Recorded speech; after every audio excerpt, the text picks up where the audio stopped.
So you've been watching The Odyssey of Film, something that I generously gave you as a gift. How far into it are you? I'm only 4 episodes into it. I'm going so slow because I'm trying to watch a movie from every episode that they show a clip of. So what have you watched so far then? I've watched Blood of a Poet, Cocteau, yeah. which is the weirdest 50 minutes of your entire life. Your entire life. That's how weird it was. I was watching it and I'm like, Matt's having weird times right now. What was the deal with that snowball fight at the end? Cocteau was an opium eater. He claimed that was one of his main sources of inspiration. Well, so it obviously was. You needed someone to die so that they could have the shot of the card game going on right above the corpse's body. I think the idea of the film, he says it in the beginning, he says something like, every poem needs to be figured out. I was totally fine having no idea what was going on. It was just so much to look at. It was like watching just a weird music video. Sensory stimulation, and you take from it what you can, and what you can't, you leave behind. Like a dead boy in a snowball fight. I've got a bunch of movies that I've never seen before. You don't know what they are. Every episode I'm going to spring one on you. It might be good, it might be bad. We'll watch it and talk about it. Welcome to the basement. Don't make that scary face. Thank you. For the rest of May here on Welcome to the Basement, we are watching drug movies, trying to keep Craig from picking up any nasty habits. You can't fly when you're high. Wait, I saw Flight. You can. Now that you've emerged from the opiate haze that is The Man with the Golden Arm, the movie we watched last time here on the show, perhaps you'd like to go on a psychedelic freakout. Would I ever? Come along if you care, come along if you dare, to the wild world of hallucinations. Now some people will tell you, hippies and such, that mild hallucinogens are the key to unlocking the mind and expanding the consciousness. But what happens when you combine psychoactive drugs with the effects of a sensory deprivation tank? You, my friend, would truly be experiencing altered states. Oh, I thought we were going to have a little bit more Peter Fonda in the trip, but I was not expecting this. Released in 1980, directed by Ken Russell and written by Paddy Chayefsky based on his novel, Altered States was supposed to have been directed by Arthur Penn, who resigned early in the process because of disagreements with the screenwriter. Ken Russell described Paddy Chayefsky as, quote, impossible to please, unquote. Eventually, the screenwriter disowned the finished film, removing his name from the credits and taking the pseudonym Sidney Aaron. And this was William Hurt's big screen debut. It's his first movie with the lead? Yeah, yes. Wow. He seems to have always been around. Yes. Thanks to Ick the Troll, who suggested Altered States for our 50th episode, where we let the audience pick the movie. I didn't pick it for that episode, because I had already picked it for this one. Good job, Ick. For your gift, I've decided to give you some perfectly safe, non-chemically induced hallucinations. Enjoy. Oh! A Viewmaster. You know, if I get bored with a movie, I'll always have this. Let me see. It's Oscar the Grouch as a baby. Grover is a sheep. It looks like Ernie is jumping over a candlestick, and Bert's like, what? This could just be the rest of the show, me watching you look into a Viewmaster and describe what you're seeing. Grover is dressed up as a girl, and she's sitting on Bert. Why is she sitting on Bert? Grover's a he. That's what you say for people who are transgender. You say what they identify as. What they identify as, and obviously Grover here. All right. Enough of put the hallucinations away for now. We have a movie to watch. Yes, we do. Won't you picture yourself on a boat on a river with tangerines, marshmallows, and marmalade pies, whatever. I don't remember the words. Come on over to the old leather couch with us and watch Altered States.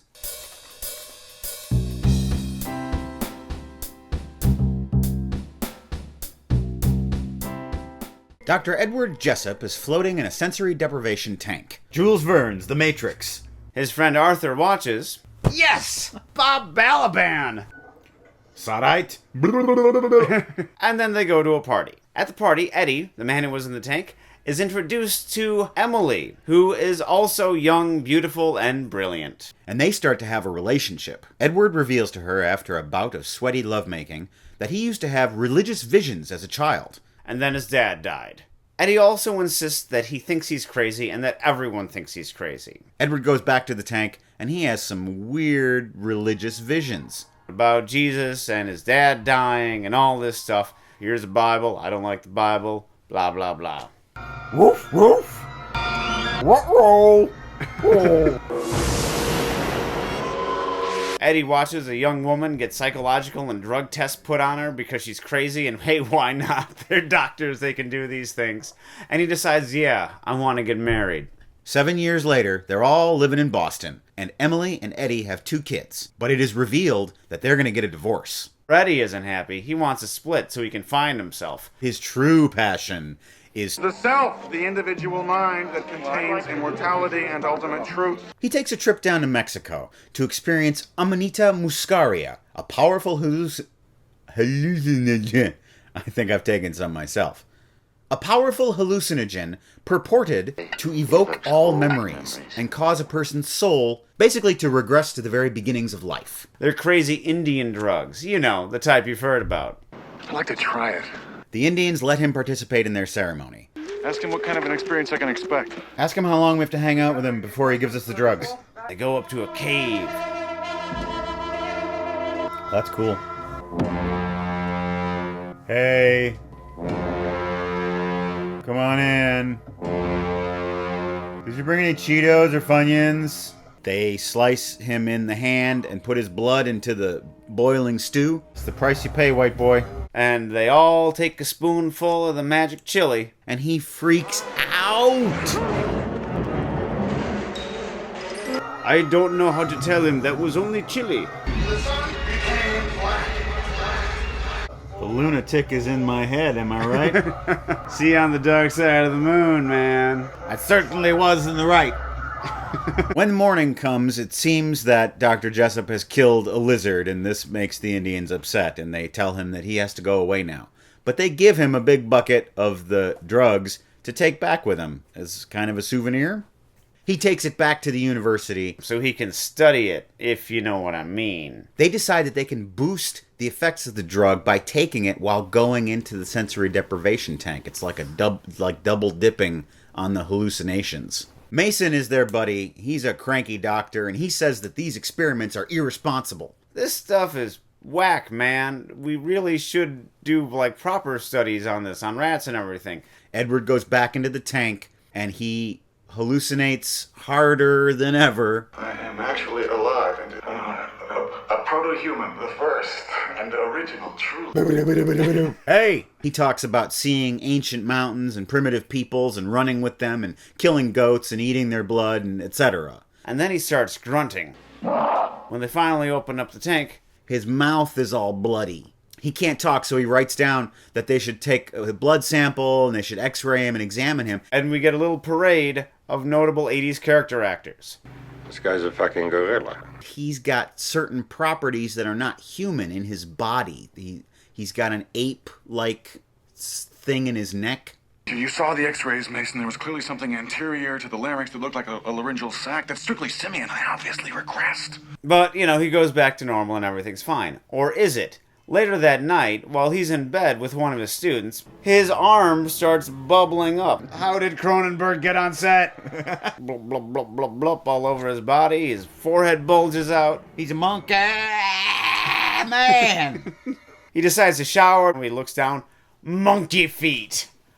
What's with that? And he says, this is something I have to do more of. Emily comes home. This is it. I've found something really important. I'm taking these crazy drugs and I'm seeing things. And she's like, again? He takes the dope again and he gets back in the water by himself. And off he goes to Monkeyland. What is this? He's turned into a monkey. And he attracts the attention of a janitor who goes to investigate. He opens up a door.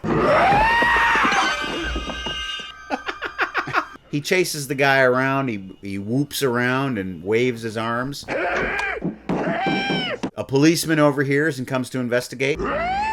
Apparently back in prehistoric days, the primitive man would go, Must be in here somewhere. These guys don't even have one banana. Not one. And the ape man chases after him with a stick. He beats them both on the head until they're dead. Monkey Eddie goes out on the town. Are we close to the end of the movie here? Because I'm not sure where they can go from this point. He's going to go climb up the Empire State Building, and that's the end of the movie. He's out there looking for food. He sees some dogs. What? All right, we needed some sort of lead up that we were coming up to a zoo. That's the rules of movies. He quickly locates the goat pen. Antelope. And he goes and has himself some goat. Whatever. Goats, sheep, I don't know. Antelope. In the morning, he is found naked and back to his modern human form. Next to a dead antelope. And taken to jail. In the zoo, I hunted down, killed, and ate a small sheep. Antelope. They let him out, because apparently cops don't talk to each other, and he goes home. And he says he's really onto something here, and he needs to go further. He needs to go further back. Arthur's on board. Mason has been convinced, I suppose, but he's still grumbling. Eddie has to go in one more time. But this time he goes too far. Lights are coming out of nowhere. Everything goes crazy. Drugs can't do that! Edward transforms into this lumpy, screaming blob. Before Neanderthal man, humans looked like a pile of mashed potatoes. Now there's a huge vortex in the room where the sensory deprivation tank used to be. When she looks into the void, and she sees everything all the way back to the beginning of time and the Big Bang, mitosis going on and spontaneous generation. I don't know science, man. She goes and reaches into it. She pulls Edward out. She saves him. They go back home. Mason's strong. No one knows what to make of this. Mason says, I need a beer. Arthur says, this is the next big thing, man. They argue a little bit. The final truth of all things is that there is no final truth. There you go. That's my big lesson. All there is love. Emily gets naked and falls asleep. Wakes up in the middle of the night and he starts to get the lumpy arm. And he transforms back into the mashed potato face man. Emily says, you made it happen. You can make it go away. And he touches her and she turns into like a lava woman. It's weird. I'm in love with her. I have to save her, so I'm gonna just pound my way out of this.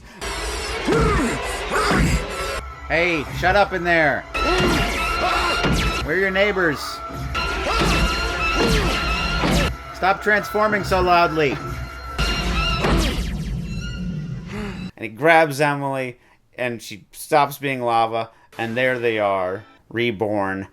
Because... No, it's love. Which is the fifth element. Whoa, come on. That's the end. That's the end. The end. Just pound it out, man. Well, that was Altered States. Freaked out my mind. It twisted my melon. So this movie starts out as a very philosophical movie about deep thoughts and big ideas. And from there, it becomes a monster movie. Yes. And then in the end, it's kind of a love conquers all happy ending. Mm-hmm. Which I kind of don't like. It's sort of like the movie went from one thing to another thing, and I didn't like the other thing so much. Yeah. I wish it had stayed the one thing. Maybe that was Paddy Chayefsky's beef. It seems as though they're saying intellectualism turns you into a monster because you get too into your head that you can't relate to the people around you. So why don't you relate to the people around you? That makes a lot of sense. Yeah, that's my intellectualism. He had given up on faith. He'd lost his father, which is analogous to losing your heavenly father. Mm-hmm. He doesn't really believe in the feelings he has for Emily. He turns his back on his family in the pursuit of this truth. He's looking for the truth. The science and the idea of human consciousness. Talking about it was a bit hard to follow at times. Mm-hmm. But it's an interesting idea, and an idea that's been around for a long time, that our brains have the entire memory of the human race, and even pre-human race. Oh, yeah. Locked inside, and that you can tap into that. Do you think that that is valid in any way? They say that all atoms outside of stars were created by stars, and that we're all part of stardust and stuff like that. Which is what the song We Are Star... Yeah, Moby. Yeah. But I don't think we have intellectual memories of wherever our particles were before they became us. But if all that is part of our DNA, then it's got to be a part of something. And what is our consciousness? We're going to crack this nut now? Well, I don't know. It's worth talking about after seeing this movie. Is our consciousness just something that is a function of our brain, or is it something that is a function of our entire being? And is our consciousness connected to other people's consciousness? Do we have a collective consciousness? Mm-hmm. Is that what God is? I mean, maybe that's what divinity is. You can feel the consciousness of the entire human race in your mind, and that when someone really becomes open to that, it becomes like communicating with God. You heard it here first. Welcome to the basement. Meaning of life solved. Come on. I don't know if you noticed it, but in the beginning, Dr. Jessup, he's talking about these experiments, and he says the same thing that people who are addicted to drugs have always said. We're not writing up a grant, Arthur. Strictly bootlegging, just for kicks. I figure as long as we got the use of this tank, let's play around with it. That's a running theme in these movies. Just for kicks, yeah. It's like, hey, we found this secret lab at the university. Why not use it for kicks? Take on Me, the Aha video. Oh, yeah. At the end, when he's pounding his way down the hallway to become a real person. Totally taken from this movie. That it is a reference to Altered States. I'm